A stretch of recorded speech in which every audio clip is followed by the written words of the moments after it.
வி.டி. ராஜன் அவர்களுக்கு நம்முடைய அமைச்சர் பழனிவேல் தியாகராஜன் மட்டும் வாரிசு அல்ல, நானும் வாரிசு தான். திராவிட வாரிசுகள் இருக்கிறவங்க திராவிட வாரிசுகள். வாரிசு சொல்லை கேட்டாலே சிலருக்கு எரியுது, பத்திக்கிட்டு எரியுது. அவங்களுக்கு எரியட்டும் தான் நான் திரும்ப திரும்ப சொல்லிக்கிட்டு இருக்கோம்.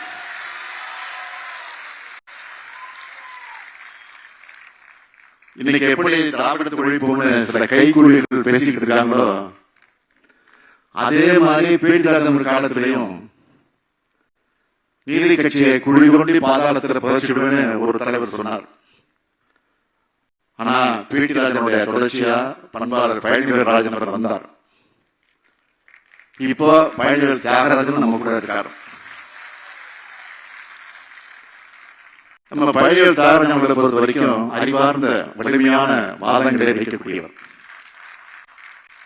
நான் அவருக்கு கூட விரும்புவது இந்த சொல்லாற்றல் அவருக்கு பலமானதாக இருக்கணுமே தவிர அவரோட பலவீனமாக ஆகிவிடக்கூடாது.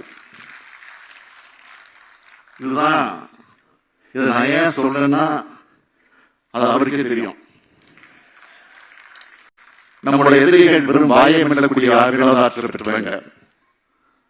அவங்களோட அவதூறுகளுக்கு உங்களுடைய சொல்லால் அது அவலாக ஆகிவிடக்கூடாது என்பதை கடகத்தினராக மட்டுமல்ல, மேல் இருக்கக்கூடிய அக்கறை கொண்டவனாகவும் அறிவுரை வழங்க கடமைப்பட்டிருக்கிறேன். என் சொல்லை தட்டாத பேட்டியார் என்னுடைய அறிவுரையின் அர்த்தத்தையும் ஆழத்தையும் நிச்சயம் புரிந்து கொள்வார் என நம்புகிறேன். திராவிட அறநிலையாளர் தமிழ்வேல் பி.டி. ராஜன் அவர்கள் குறித்த இந்த வாழ்வை வரலாறு நூல் மிகப்பெரிய வரலாற்று கருவூலம். தனிப்பட்ட ஒரு மனிதனின் வரலாறா இல்லாம ஒரு நூற்றாண்டினுடைய வரலாறா, நீதி கட்சியுடைய வரலாறா, நீதி கட்சியுடைய முன்னோடிகள், நீதி கட்சி ஆட்சியுடைய சாதனைகள், சுயமரியாதை இருக்கும்னு எல்லாத்த பற்றியும் இந்த நூல் மூலமாக நாம் தெரிஞ்சுக்கலாம். இப்படிப்பட்ட கருவூலத்தை உருவாக்கின பழனிவேல் தியாகராஜன் உள்ளிட்ட அனைவருக்கும் என்னுடைய பாராட்டுகள், வாழ்த்துக்கள். பிளே ஸ்டோர் மற்றும் ஆப் ஸ்டோரில் இருந்து பாலிமர் செயலியை QR கோடு மூலம் பதிவிறக்கம் செய்யுங்கள். செய்திகளை உடனுக்குடன் பெறுங்கள்.